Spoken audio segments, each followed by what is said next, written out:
Thank you very much for staying with us, those of you at home and our studio audience. Thank you for being here today on this special occasion of our special Christmas edition.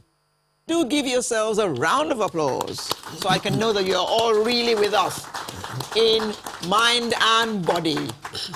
Thank you very much. You know, back in time, if you saw a hall with people sitting spaced out like this, you know, it looks like they're not no, they full. didn't turn up. People didn't come to that event. Oh, dear God.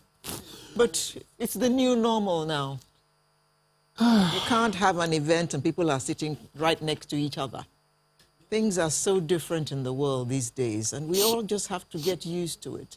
And like one of our guests said, he says, okay, the first wave comes, tens die, the next wave, hundreds and thousands, and then by the next wave, millions are dying. We don't want it to get to that stage. We need to pay attention and do what we have to do so that we all can have a healthy, full life. Absolutely. That needed to be said. Yes. Right. Now let's look at inspiration for a new beginning, the year 2020. And many of us are looking forward to seeing the end of it because it was a very chaotic year for many of us across the country, and especially because of the coronavirus pandemic, which halted many businesses and other activities as well. As the new year beckons, some are yet to draw inspiration for a new beginning. And why are we here? We're here to help them. And to help them, we have Mr. Emmanuel Dania, who is a nation-building enthusiast, as well as Professor Abiola Awoshika, who is Chief Executive Officer of Oasis Education. Good morning to both of you. Good morning. And of course, we still have with us Doctor of Joy. Dr. J, a.k.a. Chiga, a.k.a. Chama Mera, a.k.a. Bringer of Love and Life and Laughter, a.k.a. See, you stick with me, you'll be all right. Let's go. And she's also PhD. MNI, CPD, QRT, all of that. Sorry. Are you done? I'll just give myself titles. Oh, someone just said OPC. Ah, so OPC, yes. As well. As well. Oh. I'm sorry. Sometimes I actually ask myself, is this woman normal? No, she told you from the But beginning. from you've known I'm not well. Told... This not wellness pains me. I'm sorry. I don't want to be sane. My madness is okay. I'll leave it like that. It's the new normal. Oh, really? Oh, God sent you. Look at it. Explanation. Mr. Dania, please. So, we are almost at the end of a very challenging year. There's no, I mean, we've recounted all the various things that have happened to us this year. But we thank God we're still standing. Because of what has happened to us, we're looking forward to the future. Some of us with trepidation. What kind of advice would you give us as we look forward to 2021 in light of what is behind us? I think 2020, we all came into 2020 not expecting what we saw in 2020.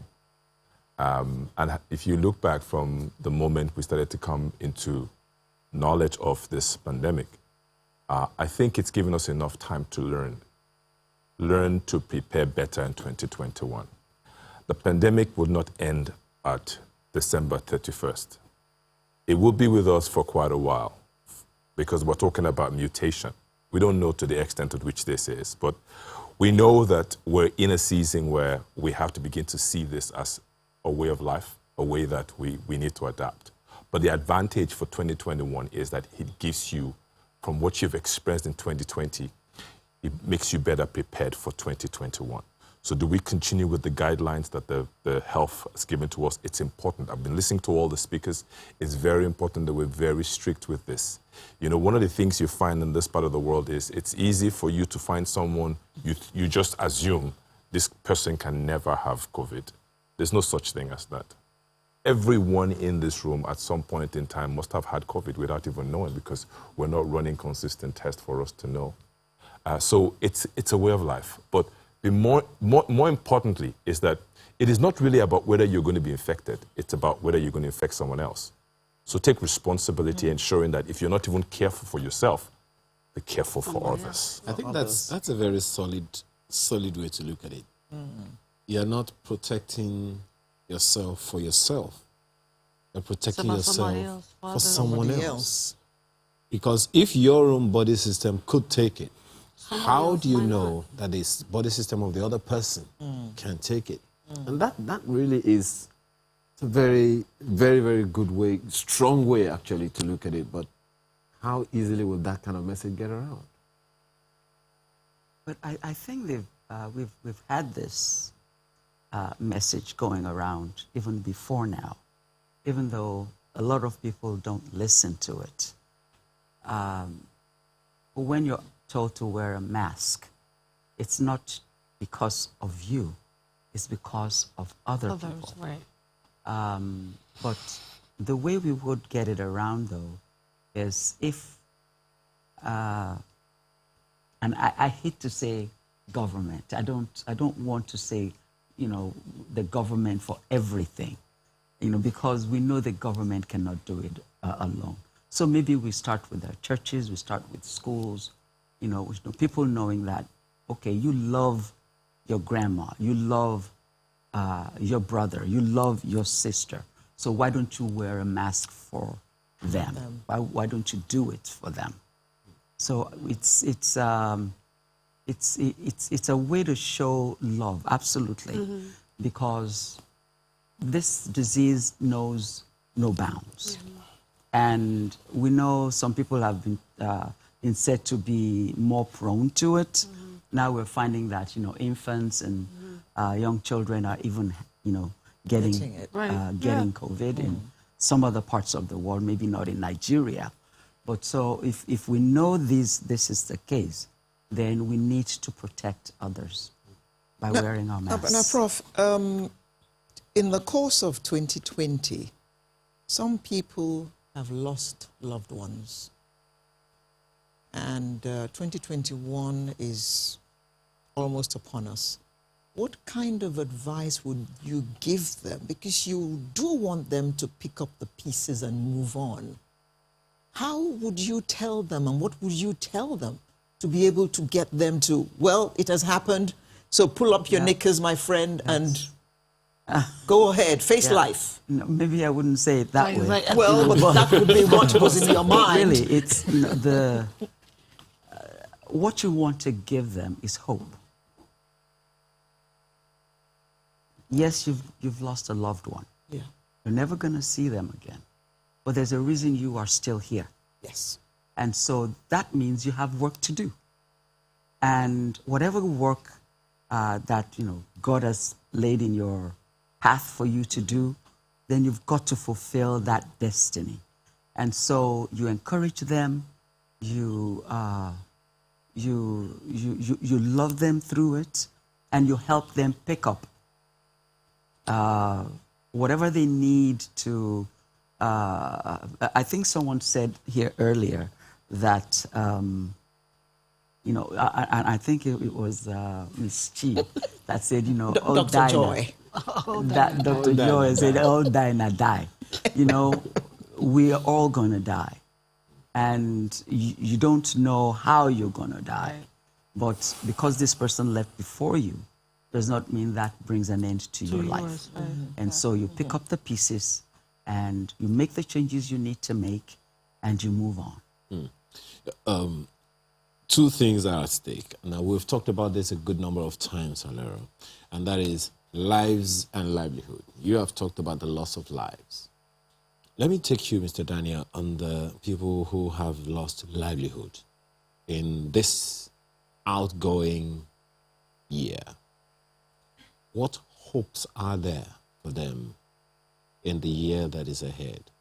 Given that clearly their livelihoods in this year have pretty much evaporated simply because of the pandemic. Now they're facing another year ahead of them. 2021. They had high hopes in 2020. And as I said before, we all said Happy New Year when this year began. They're going to say Happy New Year when 2021 begins. How happy, how confident will they be able to go into that year? That's a question, isn't it? I think that's a very good question. And just to piggy on the back of what Prof said, and I don't think there's a difference between the person who's lost livelihood and the person who's lost a life. Look, no matter how much we want to be able to encourage people who've been through that, one thing is key, is that we all have a responsibility to love on people who have gone through this tragedy. You don't grow in isolation. This nation has to begin to see the strength and the power in being together. And that's what the message is how do we, because if you look at COVID, the pandemic, I remember that my personal experience, I was in London when the government was trying to shut down the borderlines. And I had to rush back to Nigeria just in time. And I remember that NCDC took my contacts at the airport.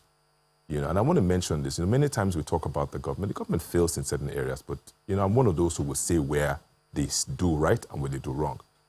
They carried out, NCDC official called me every day through my isolation, from the day I came down from the plane. Wow. Someone was calling me every day to check temperature, check whatever it was, for the duration in our isolation. Now, within that period in isolation, I started seeing the symptoms of COVID. I had the loss of smell,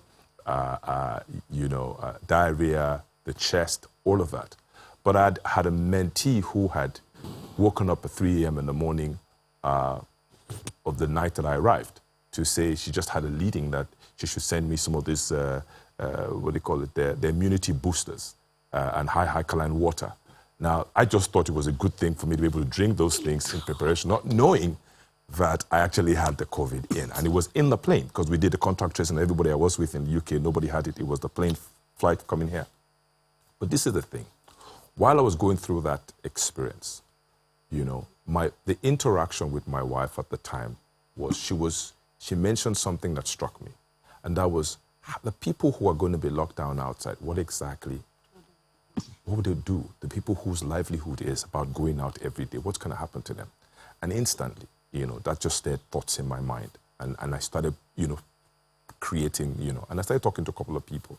And we set up an initiative called the Project ARC Initiative. When we set this out, we thought, look, let's just raise 20 million naira. 20 million naira to be able to make sure we put palliatives. And the concept wasn't that, we wanted to do something government wasn't doing. But we knew that government does not have the capacity to cover all. So we started to say, let's get private citizens to be involved in this. And let's partner with the government and help bridge the gaps. But we carried out such a transparent system, how much we collected, how much was spent, where it went to. From 20 million we were meant to we raised over 50 million within that period. And it was simply because people could see the transparency in how we were giving to different communities. And we were active, we were active in making sure that was.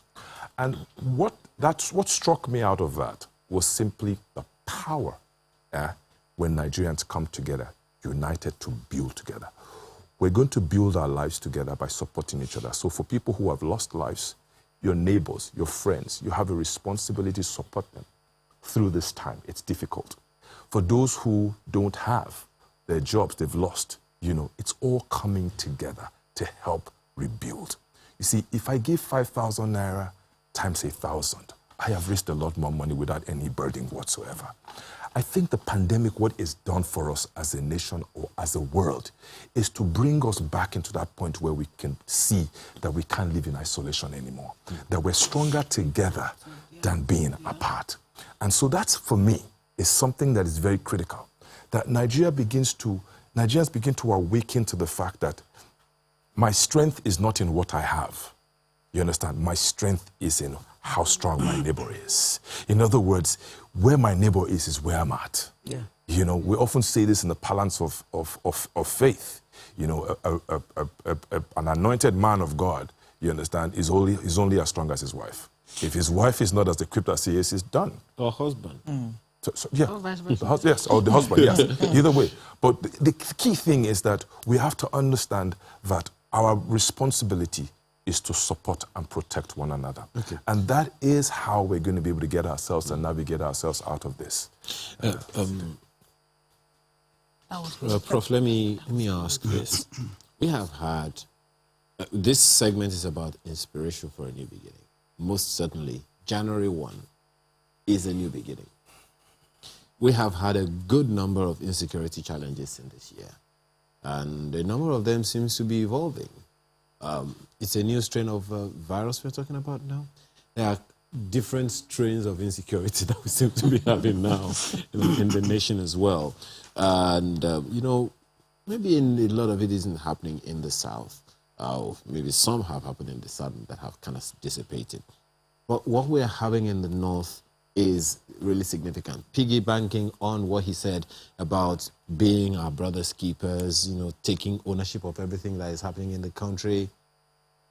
How do we even begin now to give hope to many people who have been victims of all kinds of challenges of insecurity?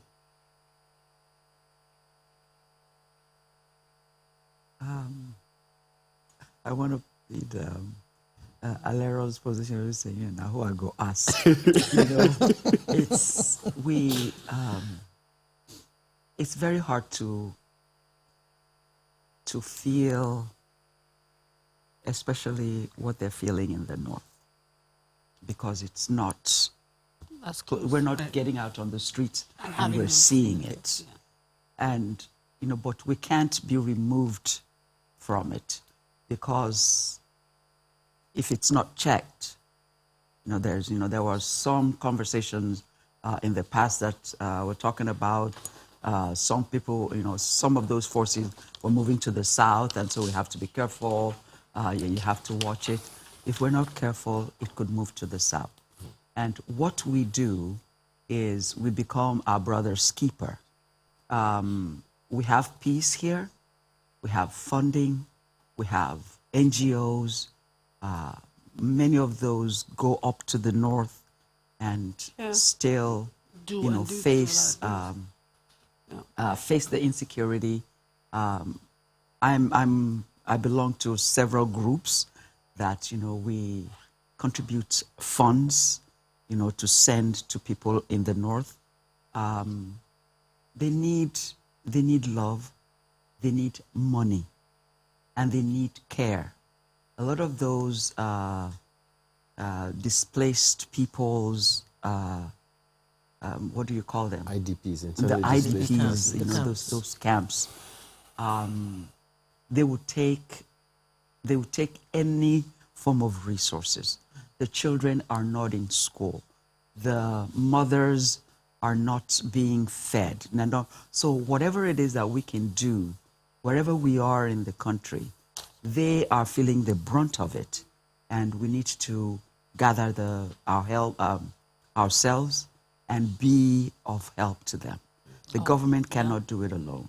Yeah. So whether it's churches, you pick an organization up there or an IDP up there, and you make funds available, you know, for them. I think, I'm sorry, I was going to just say, add that, just like Mr. Daniel said, I think that a lot of times when people hear the term NGO or an organization, a lot of times people don't want to contribute because of the lack of transparency. So I think it is absolutely necessary that when you see a process from beginning to end, you see money come in, you see where the money is going, you see what the benefits of said monies, so that the next time somebody wants to give, they're like, okay, at least I know what this is going, how this is going to happen. And I think that's the lack of transparency, because there are many NGOs that spring up all of a sudden, and people contribute money, and then you're like, where did it go? You know what I mean? So transparency is important, and it's a fact that we all need to sort of like have in our heads. And that if we are people, we are responsible for each other. So we should be responsible for each other. So to make sure that the next man is doing okay. If he's doing okay, then I'm okay. But we don't even have that mindset. You know, just to, it's important to note that many times you always hear people say, we need money, we need money. Money is not the first thing. Service is the first thing. Value is the first thing. There has to be a disruptive system in the NGO system. There has to be transparency. We have to recalibrate the way we do things. Yep. You can't complain government is in a state and even the private organizations are not doing, or you're not holding themselves accountable and transparent. We need to be able to show government how to do it differently. And I think that's where it starts from. The ability for you to begin to set certain systems in place that would create credibility and transparency. Yep. Nigerians are very generous people, but they want to be able to see that their money is going to a place where it's supposed to go. Staying with you, Mr. Dania, January 1, Happy New Year. And while we're saying Happy New Year, we're thinking of the way we want our lives to go in that year, and we're sitting down and we're making resolutions. But many of us, by January 5th, are already breaking our resolutions. What advice would you give us regarding how to keep our resolutions, even though it is to ourselves? Well, without COVID, I probably would have said that this is a question that perhaps can't be answered by anyone because every individual has his own. But COVID has taught us something, that life is uncertain. The certainty you have is a consistency to which you create discipline around yourself and around your family. One of the key things that we've seen for those of us who are of faith is that God expects you to govern yourself as a person. Govern your family, govern your community, govern your city, govern your nation. That's a sequence. So to answer the question, I believe that if nothing else, from what we've come from this 2020, it's important for us to begin to see what is the protocol around COVID teaching us? There has to be discipline around that. You can't just be careless about it. So everything you're seeing is, whatever you're doing is worth doing well. Do it well. You've been talking about health. If you don't keep, chigo, if you don't maintain, yeah? Seriously. To the point. Do you understand? It's important. It is. That at the end of the day, you get the results. It's important. That is seen. So New Year's resolution, I just believe that we don't take for granted the fact that we're alive. Because none of us here is better than the people who've passed on. Each day, I've lost quite a number of close friends and families and in the last year. Up until 2 or 3 days ago, I just heard another news of a young man who just passed on. But we need to take into cognizance the importance of the season that we're in, and that it's important for us to be very disciplined in the way that we approach what it is that we're approaching. So the question is, what you're deciding for the year, right? Make sure they're practical. Don't set high goals. You know, start small. Start with the little things, the basic things. Yes. Yeah. If you can do 10 steps of exercise, you understand, a day, that's fine. It's a good start, Shigo. And then it moves on from there. Yeah. Do you understand? Instead of them telling you to do 2-3 hours, 4 hours. Stairs like maybe twice. 10, 20. That's there the you start. Okay, thank you very much, Emmanuel Dania, nation-building enthusiast, and Professor Abiola Awoshika, founder, CEO of Oasis Education. Thank you very much for coming.